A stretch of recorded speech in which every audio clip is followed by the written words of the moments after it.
Are you confused about the Disney dining plan? Learn how to do it like a pro with a Disney planning expert on episode 48.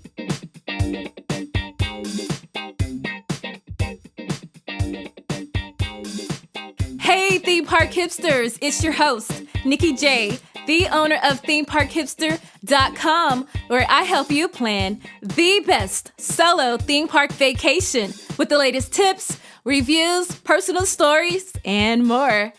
Today, guys, we are going to go through all the tips to help you conquer the Disney dining plan like a pro. Yes, I know it can be so confusing, but I have an expert here today and she's going to go through it all for you.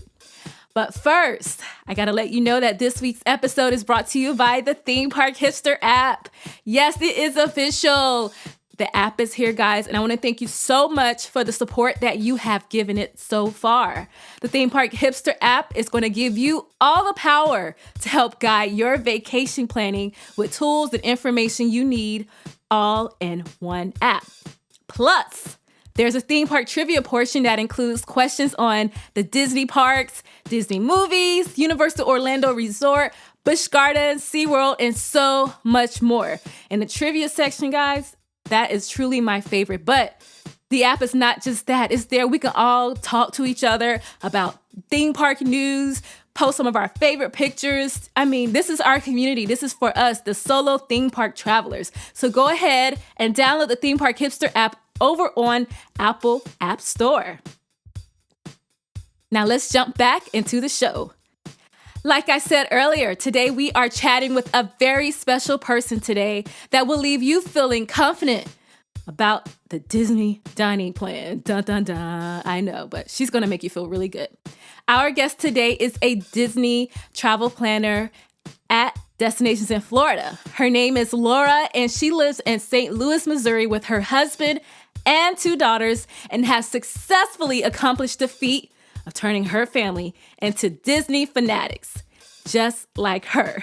What I like about Laura is that she is a true believer in the Disney magic, and she really wants to help share that joy to anyone who's considering doing a Disney trip, either solo, with your friends, with family, or just anything special in your life. She wants you to feel ready to go. So it is with my pleasure that we welcome Laura to the Theme Park Hipster Show. Thank you, Laura, for joining the Theme Park Hipster Show today. I am so happy you are back. How are you doing? I'm great. Thank you so much for having me back. I'm excited that you asked me to return. Now, if you guys don't know, Laura was on our show, episode 27, and she gave us the whole smackdown about how to choose a Disney planner and why it's good to think about having one. So, Laura, can you just give us a little refresher and let us know how did you get started with Disney planning? And I know you you do it with Destinations in Florida. If you can give us a little bit background on that company. Right, sure. Yeah. So Destinations in Florida, we're also known as Destinations to Explore. We started out as Destinations in Florida and wanted to branch out so that people knew we plan trips in other places than Florida. We go all over the world. So we also go by the name as Destinations to Explore. But we were started by a husband and wife couple who were former cast members at Walt Disney World. And they wanted to bring the joy of traveling, and especially to Disney, to everyone. And so they looked out and they now have agents from all over the U.S. that we work for Destinations to Explore, Destinations in Florida, in helping everybody to plan your Disney trips or trips wherever. And yeah, I can really make sure that your trip goes smoothly is what I can do. And I can be as involved as you want, or as I can step back and not be involved. If you're a planner and you want to do most of this stuff yourself, then I'm fine with that. But if you're like, I'm totally lost, I don't know what is Fast Pass and what is dining and all that, then I'm there to guide you and make sure that your trip goes smooth and that you're not lost when you get there and you have a good time. Now, I really like hearing you say that because sometimes because I go to Disney so much, I forget what it's like to have that first trip. And when you're trying to start, you don't know where to start. And I like that you can be as involved as someone wants you to be, or you can kind of let them just do everything and you pop in and answer those detailed questions that they may need. Right. Yeah, because some people are real hesitant to give up that, that planning power on their own. And that's fine with me. Like, I understand that, you can do that. But what I will do is I will get you booked and I will watch for deals. And if there's anything that Disney puts out that will get you a little bit of savings or get you any kind of a discount or whatever, then I will apply that to your trip. You don't have to watch all that and worry about that and wonder, oh, am I gonna get that free dining or something? That very popular promotion that they like. Then I can make sure that I get that for you if it applies to your reservation. And if they wanted to use your service, how much would it cost for them to use you to help them plan their Disney trip? Nothing. There's no fee. No, there's no fee. That's the thing. It's you're basically paying Disney when you make your reservation all on your own. You're basically paying Disney for the use of a travel planner, whether you use one or not. And so that's why it just makes sense to, let me help you. And, it doesn't cost you anything more. You're paying the same exact thing. We get paid by the destination, not by you. So, you get my expertise and you get somebody to be on your side, and using somebody like myself as opposed to something like one of the bigger, I don't know if I can name drop, but something like Costco Travel or something.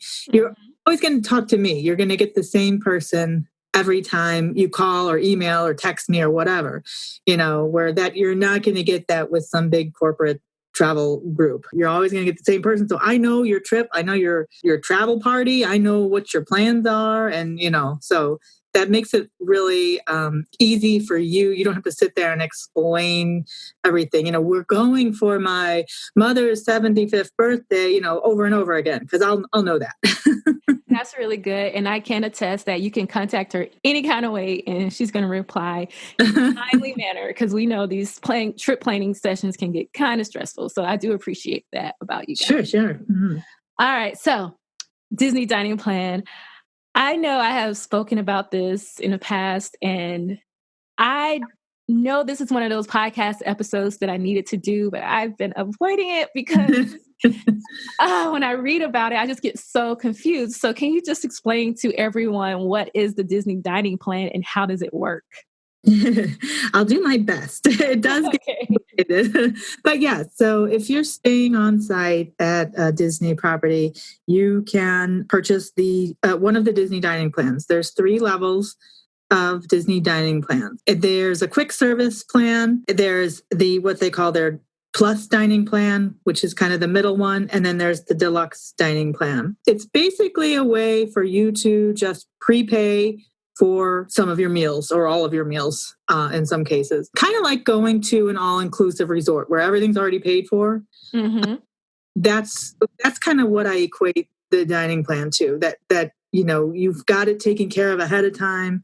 So, I mean, because it can, meals can get expensive. I know just going with my family, and I can remember just going once without the dining plan, and my husband is looking at, my kids order their lunches and I order my lunch, and he's going, okay, it's getting, regular lunch, nothing super fancy, probably burgers or something. And he's sitting there in his mind, equaling everything out. And he's going, I can get a water and I'll share your fries because we're already up to $60 for lunch or something. So you don't have to worry about that. It's all paid for already. So that's the nice part about it.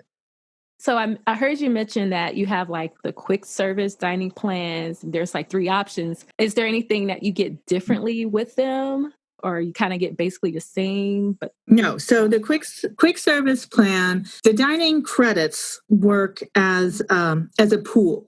So the quick service plan will give you 2 counter service meals plus 2 snacks per person per night of your stay. That's a whole lot of words, I know. So basically what it equates to is if you're staying 5 nights, then each person is going to have an equivalent of 10 counter service meals and 10 snacks. And they work as a pool, like I said. So if you wanted to do one meal one day and 3 meals the next or something, and then do snacks that one day instead, you're not limited per day. That's just how they allot them. It says per day, but you're not limited to per day.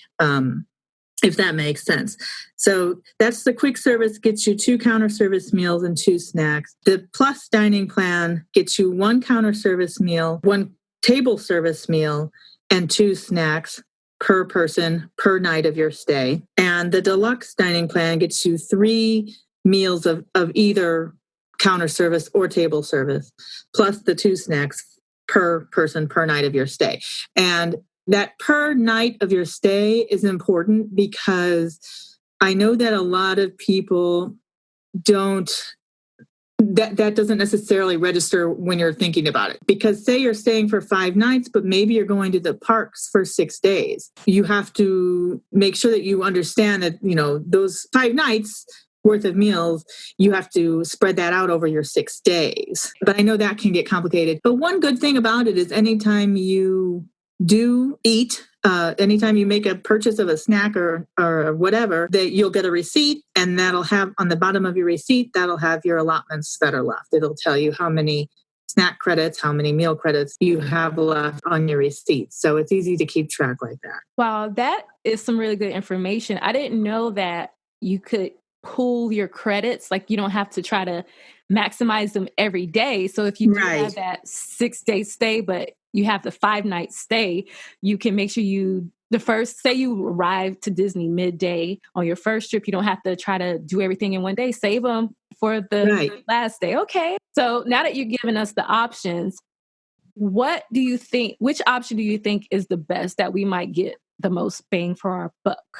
Well, it really is going to depend on how big of eaters your family is. I have done the different levels, and it also depends on how much time you have and how much time you want to sit and eat. Some people, that's really important, just taking an hour and a half to sit down and have a nice meal and a glass of wine or something and just kind of chill and, not rush. If that's your speed and your style, then you're going to want to do some table service meals. So you probably want to go with the plus dining or the deluxe. If you are just like, we have too much to do, we're going to grab a quick sandwich here. We're going to get some chicken tenders for the kids. We're going to get, barbecued ribs instead or something, some counter service meal where you just want to grab it and sit down and eat for 35 minutes or something, then maybe just the quick service makes more sense. But you also need to consider if you're going to want to do any character meals, because the character meals are all table service meals. And if you're going to have, more than one of those during your trip, it's worth it to go with that plus dining, the middle plan, just because those get pricey if you're paying out of pocket. Okay, so someone's thinking about getting the Disney dining plan. And I know you mentioned that if you're staying at a Disney resort, are there certain criteria of who can actually get the Disney dining plan? No, just as long as you're staying on site. Club members can purchase the dining plan ahead of time. As long as you're staying on Disney property, you can add a dining plan. And what about pass holders? Yes. Yeah. Oh, yay! I want to try this. I really want to try it so I think I'll be able to understand it if I actually try it. Yeah, maybe. Right. Yeah. Okay. So in your opinion, do you think it is worth it for someone to get it? I do. I definitely think it can be worth it depending on how you use your meal credits. I like having it just because then, that's kind of, you don't have to worry about, like I said before, penny pinching in and, oh my gosh, this is going to be, all right, it's adding up. And, all we wanted to get was ice cream bars and now it's $35 or something, but I think having that already paid for and taken care of, it's like, yeah, go ahead, get a snack, whatever you want. So I like to have it when I stay on site, when we go, for sure. I've traveled without it too, and that's fine too. If it's maybe a shorter trip and you're just going for a couple days and you just don't think you're going to have time to really sit down and do too much, you may not want to do it. But I do like to have a dining plan when I travel. That's good to hear. Now that we know that it is worth it, I want to know, what kind of tips can we use, or what things should we know to make sure that it can work in our favor? I know I'm kind of like, I'm not saying I'm cheap, but I want to make sure I get the most for my money and that I'm using everything to optimize my Disney dining plan. I think nice thing about it now that they include alcohol on the dining plan. That's one of the main things that can really make it worth it, because if you're going to have a couple drinks, during the day for dinner or something, then those will really add up. A glass of wine, maybe $20, and that's considered part of your meal. So that's really nice. So definitely, if you're into the alcoholic beverages, that makes it very nice. If you're going to any of the festivals, Food and Wine Festival is fantastic to go to and use your snack credits. You can, like I said, you could pool them. Yeah, you can pool them and use, all your snack credits at the Food and Wine Festival. A lot of those what's considered the snacks, run a lot higher than paying out of pocket. Run a lot higher than what maybe their normal snacks during the rest of the year would be. An ice cream bar, popcorn. I don't know. There's so many options for snacks that I couldn't even begin to name them all. But the Food and Wine Festival, they do those snacks tend to be almost double the cost of what some of the other snacks would be. So it's so worth it to have that dining plan to pay for those, for sure. The best tip I can tell you, though, is to look before you decide, before you pick anything. Take a look at the restaurants and kind of pick and choose what places interest you and where you think you want to eat. Because, if you're going to want steak every night, then yes, the dining plan is definitely going to work in your favor. If you're just going to want a chicken sandwich every night, then you're probably going to be paying more for the dining plan than you would out of pocket. There's a couple other cool things about the dining plan that right now, and this could change. So I know that I'm saying now they make changes and you never know. But right now you can exchange a counter service meal for 3 snacks. So that's another plus to the Food and Wine Festival or any of the festivals where they have the nice, yummy food booth that you can exchange one of your counter service meals to 3 snacks. A snack is basically considered any single serving side item. And then a counter service meal is a combo of an entree and a side plus a beverage, which can be an alcoholic beverage. And a table service meal is an entree and dessert and beverage. Usually you can substitute the dessert for a side salad or soup at the table service restaurants. And the buffets are all table service restaurants. And tax is included on that, but tips are not. So that's an important thing to remember too. I was just going to ask you that. Yeah, at a table service restaurant, you'll have to keep that in mind. Otherwise, just kind of look at the options and pick where you want to eat. And then if you know you're going to want to eat at some character meals, there's also some restaurants that are going to be 2 table credits. There's only a handful, but they will cost you 2 table credits to eat at, including Cinderella's Royal Table.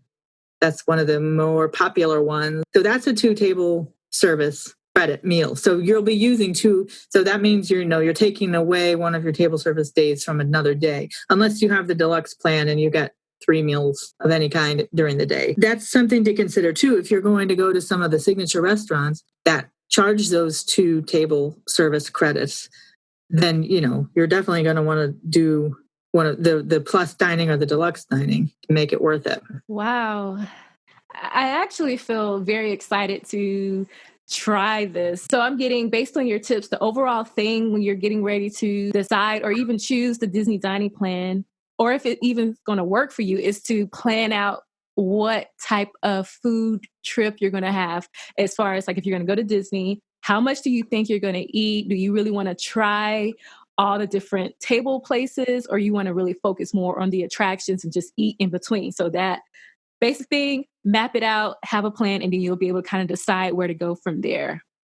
Right. I didn't mention this, but with all the dining plans, you also will get a resort refillable mug per everyone in your party will get that. That's good at your resort only, but they have all soft drinks and there's coffee and juice, milk, I think. Don't quote me on that, but I think. But yeah, and that's good at your resort. And so that's kind of nice too. If you're going to have maybe a quick service breakfast at your resort, you get the beverage with it. So maybe grab a bottle of water to bring with you to the park that day as your beverage that goes with your meal, and then just use your refillable mug for your drink for that meal. Oh, wow. That's a good tip right there. And so I know earlier you said it's going to cost per person. If you have a certain amount of people booked on your hotel, resort, or whatever, does every person in your party have to pay for it, or can it say if only one person wants it? Now, everybody in the room has to have the same package. So, okay. Yeah, if you have 2 different rooms or something, then yeah, you could divide it that way. But everybody in the room on that reservation has to have the same package. Okay. Good to know. that was it. I just wanted to make sure. Yeah, I know, right? Yeah, that would be nice, because then you work the system. Yeah, I know Disney already thought of that. Well, Laura, thank you so much for joining us and helping us get more confident about this Disney dining plan. And thank you again. Yes, for sure. Now, if any of the listeners out there, they want to reach you, how can they find you? Sure. You can call or text me at 314-374-6654. And you can reach me by email at laura@destinationsinflorida.com. There you have it, guys. Thank you again, Laura. All right. Thank you. We are back, guys. Wasn't that an amazing interview? Laura gave us so many valuable gems about the Disney dining plan. One thing I did not know, that you could hold on to your credits and not use them in one day. I didn't know that, but that was good for me. I mean, I'm still trying to figure this out. So hopefully she was able to help you. Don't forget that when you're getting ready to plan your Disney trip, that you can reach Laura at destinationsinflorida.com. And remember, guys, it's free. Even if you're just curious and you want a nice quote just to see the ideal cost of your Disney trip, contact Laura. She will do it all for you and she'll plan it for you. If you have any additional questions, if you have any kind of tips, any comments that you want to leave, you can email me at themeparkhipster@gmail.com.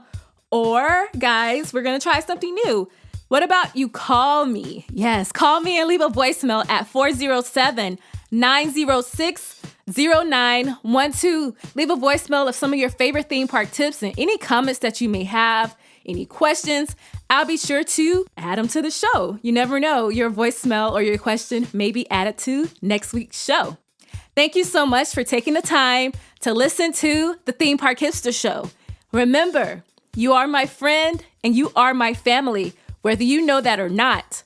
And until next time, happy park hopping hipsters. The content on the Theme Park Hipster Show represents my own and not those of any organizations or activity mentioned. I am just someone here who likes to share my own stories to you and hope that I can help you have the best vacation ever.